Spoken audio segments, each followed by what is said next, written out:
Hey guys, how's it going? So, this is my Vauxhall Vivaro, and it's absolute nightmare to work on. Now, there's videos online showing you how to remove the airbag, but they don't go into detail as to what's holding it in place and the issues that you're liable to come across. I have seen a few videos, but they're all showing brand spanking new steering wheels and brand spanking new airbags, and I can tell you right off the bat, they're a lot easier to remove than one that's been on since 2006. Now, this is how you're going to do it. You're going to listen to the Haynes manual a little bit. You want to turn the wheel 180 degrees, so this section is up here. I'll remove that for the time being. Down here you can see, let me just zoom in a bit, you can see there's like a hole. Now this hole goes right through the steering wheel, and that's where you're going to be sticking a basically you're going to be sticking a screwdriver through there, because what you need to do is you need to get the clip that's actually on the airbag past these teeth, and it can be an absolute nightmare. Now, I found the best way of actually getting it past that was using a flathead screwdriver, but rather than being that way, if that makes sense. The reason for it is how it's designed. So you've got a tab that you've got to press to basically all the way down to the plastic in order for it to go past them teeth and allow you to release it.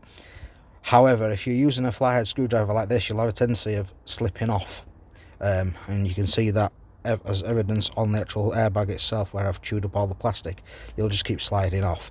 So the best way is to have it like that, and you get a little bit more purchase on it, and it allows you to completely push this all the way back.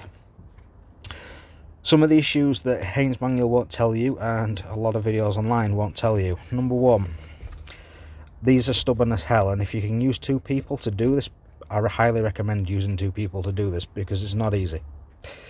Number two, you're basically fighting these tabs. Now these tabs, if you can see, they're shaped funny.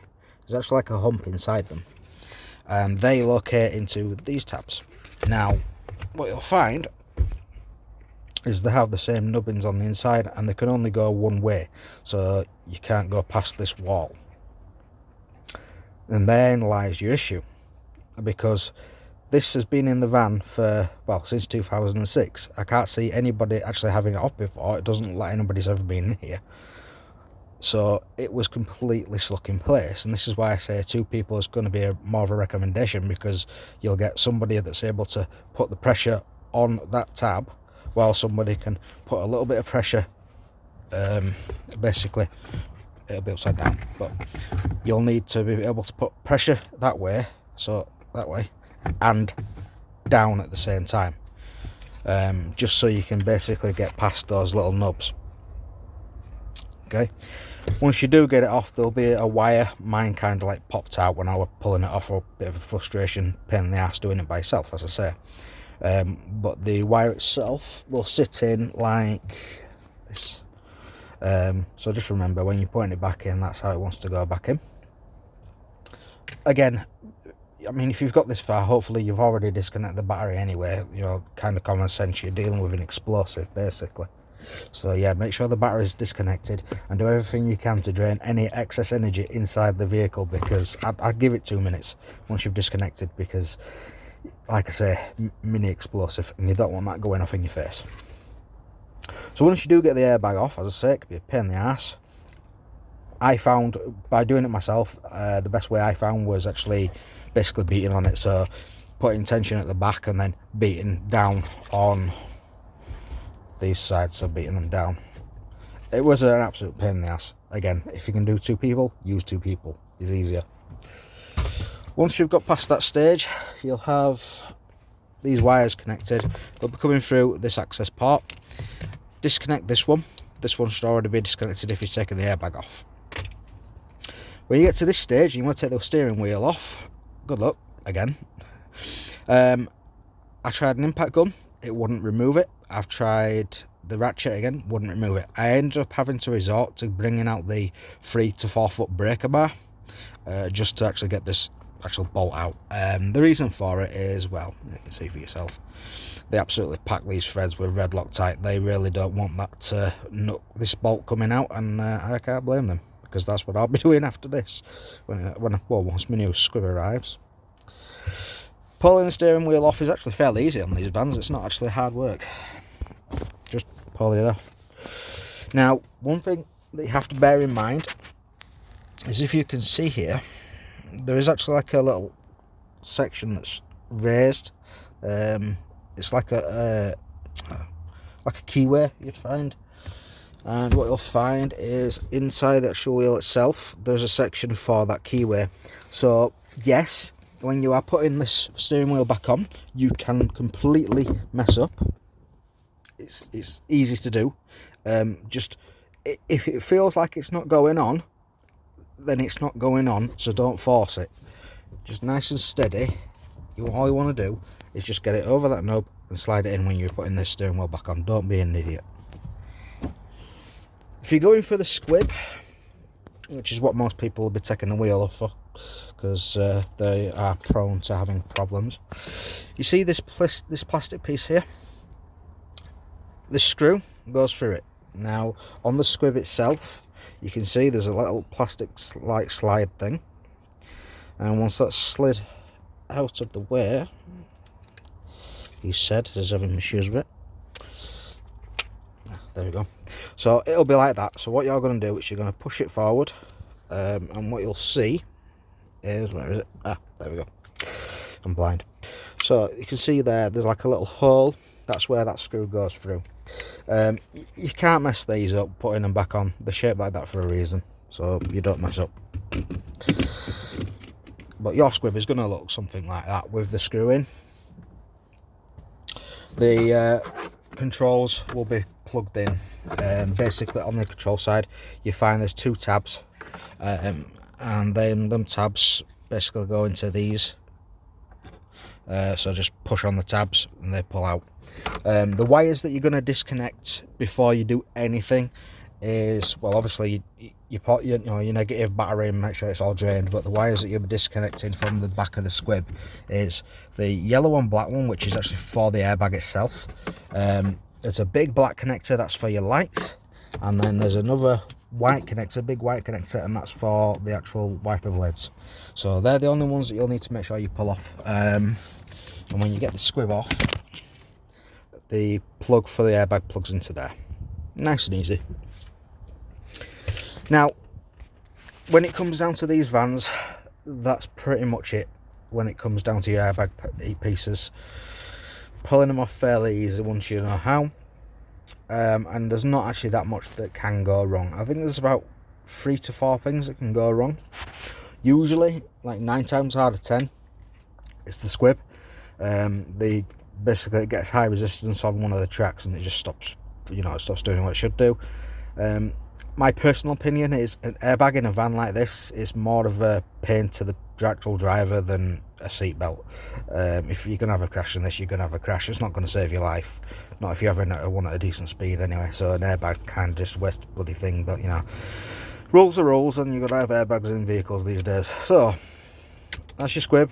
They can go wrong. It's a resistance problem you'll find with these. Pain in the ass. The airbag itself very rarely goes wrong, but they can do.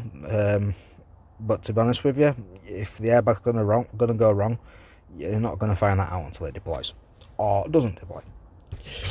Another place that things can go wrong is the pre-tensioners. Now, on this one, the only pre-tensioner is for the driver's seat. There is wires going to the passenger seat, but it's not for the airbag system, because there's no passenger airbag on this vehicle. So the wires can actually be pulled out. That usually happens when people put stuff under the seat and they don't really realise that the wire's there, and then they end up pulling the wire out. Yeah, so that's another place that things can go wrong. And then down by the driver's side, behind this panel, the back panel, you'll find there's the airbag, the ECU for it, the brains for it, the control module. That can go wrong, and that is just a poor design. Surely because that's like where it's positioned is like the lowest point on the actual cab floor.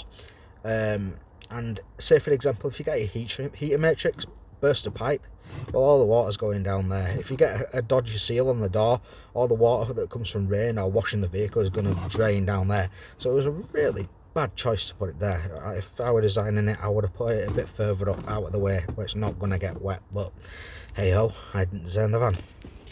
So yeah, if your airbag light's on, the best thing I can say to you is download not Vagcom, Jesus Christ, I'm going down the VW route, Voxcom or Opcom. Either of those, they're pretty much the same bloody thing. Make sure you get the correct cable for it as well, because you'll need the actual Opcom cable, because these actually run on a K line. They don't run on the OBD2 port. It's a pain in the ass. Went down that rabbit hole, don't go down there. Just make sure you get an Opcom device and the actual data. It will read the actual ECU, and it'll tell you exactly what's wrong. So in my case, it told me that the squib has got high resistance. In your case, it might tell you that the pretensioner's had it. It might tell you that there's a problem with the actual airbag itself. It might tell you there's a problem with the airbag module. Well, actually no, it won't tell you there's a problem with the airbag module. If there's a problem with the airbag module, it just won't speak to it, period. It just won't talk to it. That's kind of what I had with the ABS module of mine. If there's a problem with that module, it just won't talk. Now everything runs on like a multiplex system, or kind of like CAN bus, if you know what I'm on about. If you don't, sorry. Basically everything speaks to everything else. So if you get a problem with one thing, then it can potentially have a problem with something else. So for example, your airbag light might come on when you've got an ABS fault if the ABS computer is not speaking. And that doesn't necessarily mean that there's a problem with the airbags. That might just be a fact that it can't see any speed readings, so it comes up with the light and says, you know what, you've got a problem here, you need to get it looked at. So if all the lights come on, it's not necessarily down to an airbag, it might be down to something else. Get it plugged in, get it scanned, or do it yourself and see what it comes up with. Check all the modules, because it's a pain in the backside. Now, why is it a pain in the backside? Well, because it's French. And I know people say, oh, it's a Vauxhall, it's a Vauxhall. No, it's not. This is not a Vauxhall, it's not a Nissan neither.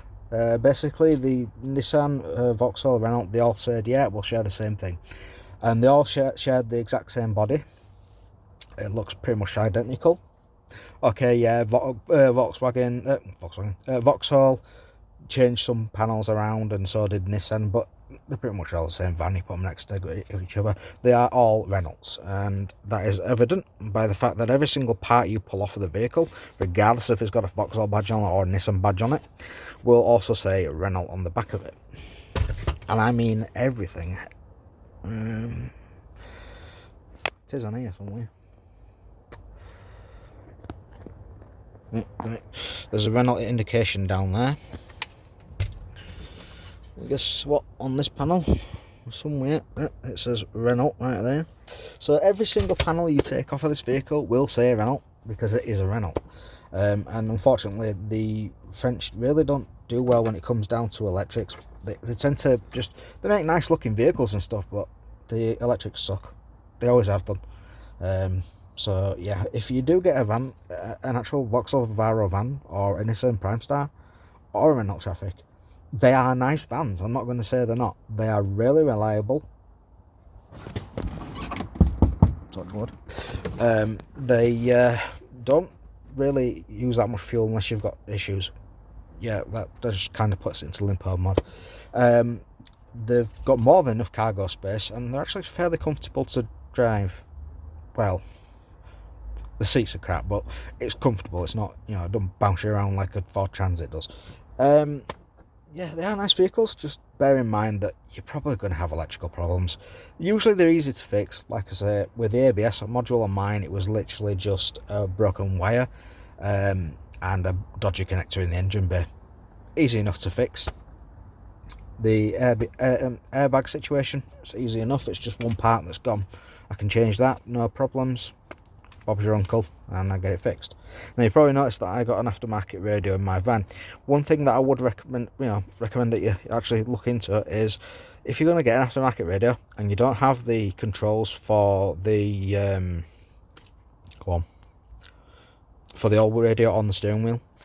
You can actually adapt them, so there is cables that you can just buy the harness for it really, and all you'll be doing, this is the best time to do it, you're just feeding it back through here to the radio and plug it into the normal harness.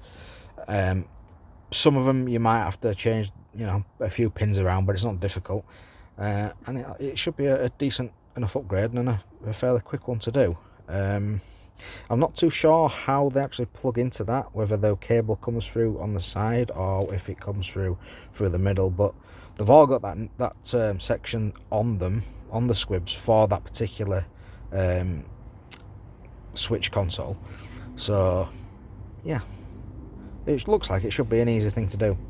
I'm not going to do it because I can't be bothered, but yeah, you know, heads up, if that's something you want to do, it should be fairly easy to do from what I can tell. And you'll find that the aftermarket radios that you buy usually come with the wires anyway, so, you know, just hook it all up. Oh, I broke my broken squib. Yeah, these things are a pain in the backside. They kind of fail on a lot of vehicles, unfortunately, but on these particular vehicles they fail a lot. You look up airbag fault on any forum when it comes down to Renault Trafics, Vauxhall, bloody Vivaros or Nissan Primestar, and I guarantee you somebody's going to say it's your squib, because it usually is. Right, I've chatted on for a long enough period of time now. I hope you've got the gist of everything, and yeah, as I say, don't struggle with these airbags. Once you know how they actually are put together, they come apart very easily. Just unfortunately, the Haynes manuals and stuff don't give you enough information. Right, anyway, I'm gonna get off now, so yeah, see you in a bit, guys.